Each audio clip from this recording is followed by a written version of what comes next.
Unbelievable. Obafemi just handicapped Brock Lesnar at WrestleMania 42. What Obafemi just did to Brock Lesnar is not something that the WWE Universe was prepared to see, and I do not mean that in the vague, promotional sense that gets applied to every significant moment on WWE programming as a matter of reflex. I mean it with complete specificity. The wrestling world, every analyst, every dirt sheet reporter, every long-term fan who has followed the trajectory of both of these men had constructed a version of what Obafemi versus Brock Lesnar at WrestleMania 42 was going to look like. A version that accounted for Obafemi's extraordinary physical gifts and his demonstrated capacity to impose himself on even the most formidable opponents. A version that accounted for Brock Lesnar's career-long positioning as the most physically credible force professional wrestling has produced in the modern era. None of those versions accounted for this. Obafemi did not simply gain an advantage over Brock Lesnar heading into WrestleMania 42. He handicapped him, deliberately, surgically, with the specific, targeted intent of arriving at the biggest match of either man's recent career, with Brock Lesnar already compromised, already operating below the physical capacity that makes him the most dangerous opponent anyone on the WWE roster has ever faced. With Lesnar already carrying something into that match that Obafemi does not have to carry. An injury, a limitation, a physical disadvantage installed with precision and maintained with patience in the weeks leading to WrestleMania. The reaction to this in the arena where it happened, online in the hours since, in the wrestling community that processes these events with the specific intensity that only the biggest WrestleMania build moments generate, is the kind of reaction that splits the audience right down the middle in the most productive possible way. Because half of this community is looking at what Obafemi did and seeing the most strategically intelligent pre-WrestleMania maneuver in recent memory. A young competitor who looked at the most feared opponent available and decided that fair does not mean equal, that going into WrestleMania 42 at Brock Lesnar's full capacity was a fight he could win, but a fight he did not need to make harder than necessary. And the other half of this community is looking at the same moment and absolutely seething, calling it cowardice dressed up as strategy, calling it the action of someone who does not actually believe in himself the way the performance of confidence has been suggesting, calling it the kind of win-at-all-costs philosophy that produces results but robs those results of the weight they would carry if earned cleanly.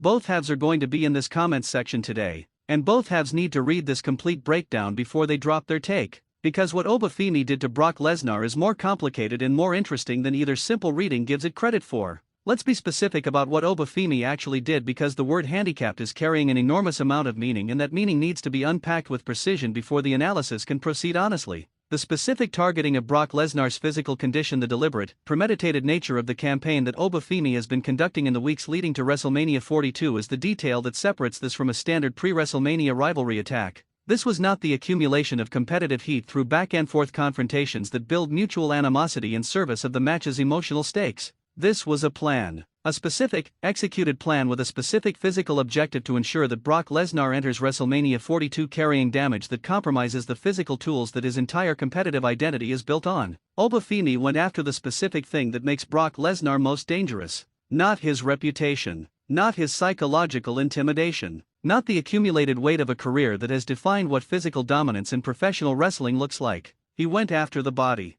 The specific physical capacity that makes the F5 possible, that makes the suplex city sequences viable, that gives Brock Lesnar the ability to impose the version of professional wrestling that only he can impose on any opponent he faces. And the specific way he did it, the sequence of events that led to the current state of Brock Lesnar's physical condition heading into WrestleMania 42, was constructed with a patience that is surprising from a performer at Obafemi's career stage. Because patience is not typically the weapon of the young. Young competitors in professional wrestling tend to operate on urgency, on demonstrating immediately and continuously, on proving through relentless action rather than through the restraint that chooses the moment carefully rather than taking every moment available. Obafemi exercised restraint. He identified the target, he identified the optimal conditions for attacking it, he waited for those conditions to present themselves rather than forcing confrontations before the conditions were right, and when the window opened he moved through it with everything he had. The result is Brock Lesnar, heading into WrestleMania 42, carrying something he should not have to carry. Something Obafemi put there. Something that will be present in that match from the opening bell regardless of what else happens in between.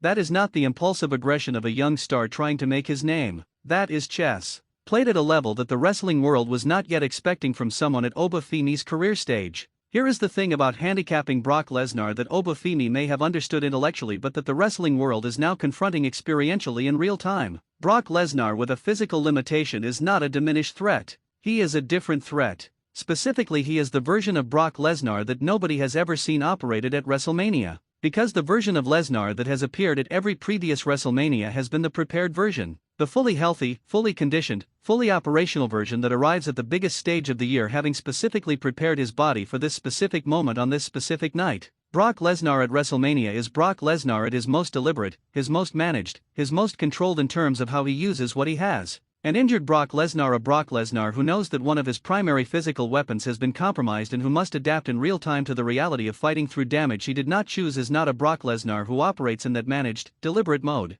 He operates in a different mode. The mode that Paul Heyman used to describe, in the years when he was still speaking honestly about his client, as the most frightening version of the beast incarnate. Not Brock Lesnar controlled. Not Brock Lesnar performing dominance. Brock Lesnar cornered. Brock Lesnar cornered is the version that does not calculate the cost of what he does. That operates from the most primal competitive instinct: survive, dominate, destroy whatever is in the way of survival and domination, without the filter of experience and strategy that the controlled version applies. That version has beaten people who were fully prepared for the controlled version because they were not prepared for what they actually received. Obafemi thinks he has handicapped Brock Lesnar. He may have. Or he may have simply removed the filter. And the animal that exists behind the filter at WrestleMania 42 is something that Obafemi's strategy, as brilliant as it has been, may not have fully accounted for. That is the variable in this equation that makes WrestleMania 42's Obafemi vs. Brock Lesnar match genuinely and completely unpredictable. Not in the theatrical, anything can happen sense that marketing departments deploy. In the authentic, I genuinely do not know what happens sense that the best matches produce in the days and hours before they occur.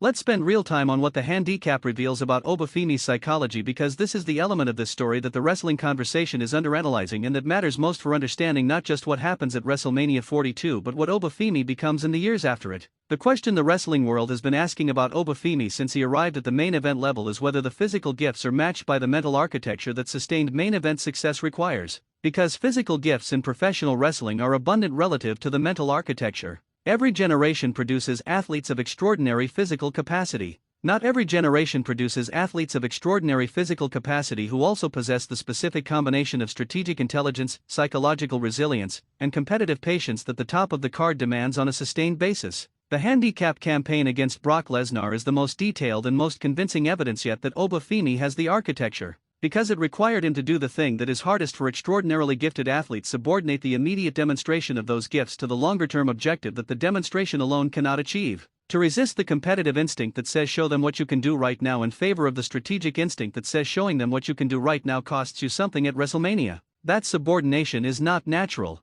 It requires believing in the plan more than the instinct. It requires a level of self-control that the most gifted athletes sometimes find hardest, precisely because their gifts are so reliable that trusting in strategy over immediate demonstration is psychologically counterintuitive. Obafemi made that choice. He trusted the plan over the instinct. He accepted the cost of the restraint, the weeks of absorbing whatever narrative position the slow build required him to occupy, because he believed the cost was worth paying for the advantage it produced. And that belief, executed with the consistency that this campaign has demonstrated over weeks, tells you that Obafemi's ceiling is not determined by his physical gifts alone. It is determined by an intelligence that matches them. And the combination of those two things, operating together at WrestleMania 42, is the most compelling competitive proposition on the card. The reaction to Obafemi's handicap campaign against Brock Lesnar has produced the specific kind of irresolvable debate that professional wrestling's most interesting moments always produce, the kind where both sides are making legitimate arguments from genuinely defensible positions, and no amount of additional evidence is going to cause either side to abandon its position.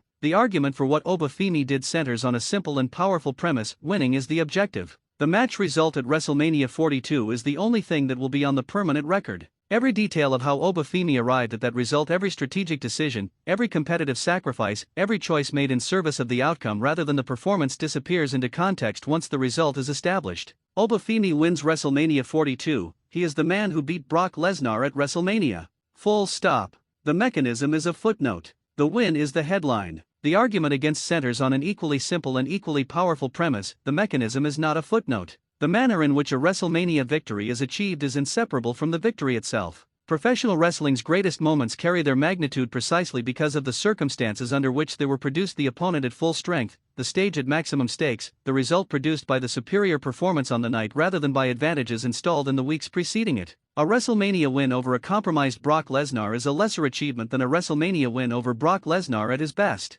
And no result-focused argument changes the specific weight of what the victory would represent. Both arguments are true. Neither is going away. and the specific tension between them is going to accompany Obafemi throughout his career as the defining question of who he is as a competitor, settled temporarily by each result but never fully resolved by any single outcome. That tension is also, incidentally, what makes him one of the most interesting characters in professional wrestling right now. Pull back to the largest possible frame. WrestleMania 42 is the destination. Obafemi vs. Brock Lesnar is the match. And everything that has happened between these two men, the February 25th Raw confrontation, the build-up through Elimination Chamber season, and now the handicap campaign that has altered the physical circumstances of the match before it begins, is the story that brings the audience to that night with a specific set of questions that only the match itself can answer. The question of whether Obafemi's strategy was genius or cowardice gets answered by the result. If he wins and wins convincingly, if the handicapped Lesnar is unable to produce the level of competitive performance that overcomes what Femi has prepared, then the strategy is validated as genius. The wrestling world acknowledges that Obafemi was smarter than the conventional approach, and the conventional approach was not necessary. If Lesnar overcomes the handicap, if the cornered, damaged, filter-removed version of the Beast incarnate produces something at WrestleMania 42 that even Obafemi's prepared, strategic, physical advantage holding version cannot contain, then the strategy is exposed not as cowardice but as insufficient, as the thing that almost worked, as the story of a young competitor who did everything right and still found out that Brock Lesnar's worst is better than most people's best. Either result is genuinely compelling. Either result advances the story of Obafemi's career in a direction that matters. And that is the specific quality of the best WrestleMania matches, not that the result is predetermined or that the outcome is irrelevant, but that both possible results produce something worth having. WrestleMania 42. Obafemi, Brock Lesnar. A match where the strategy has already been played and the result is all that remains. The biggest stage is ready. The question is whether both men are. Obafemi handicapped Brock Lesnar at WrestleMania 42, and the wrestling world has never been more divided about whether to call it genius or call it something else entirely. I need every single take in the comments right now. Is Obafemi's pre-WrestleMania campaign against Lesnar the most strategically intelligent move a young WWE star has made in years, or does it undermine the legitimacy of whatever he achieves at WrestleMania 42? Is a compromised Brock Lesnar more dangerous than a healthy one, or does the physical limitation finally give someone the opening to beat him decisively? And the question that I absolutely need this community to answer, because it is going to define how WrestleMania 42 is discussed for years: does Obafemi deserve full credit for a WrestleMania when achieved this way, or does the method permanently qualify the achievement? Drop every word, every take, every prediction. Share this video immediately with every wrestling fan you know, because Obafemi handicapping Brock Lesnar at WrestleMania 42 is the most debated pre-WrestleMania story in years, and Wrestling News CC has the deepest breakdown of it anywhere on the internet. Subscribe and activate every notification, because WrestleMania 42 is arriving fast, and when it does, this community needs to be the first to have the complete analysis. Obafemi played chess against the most physically fearsome opponent on the planet. WrestleMania 42 finds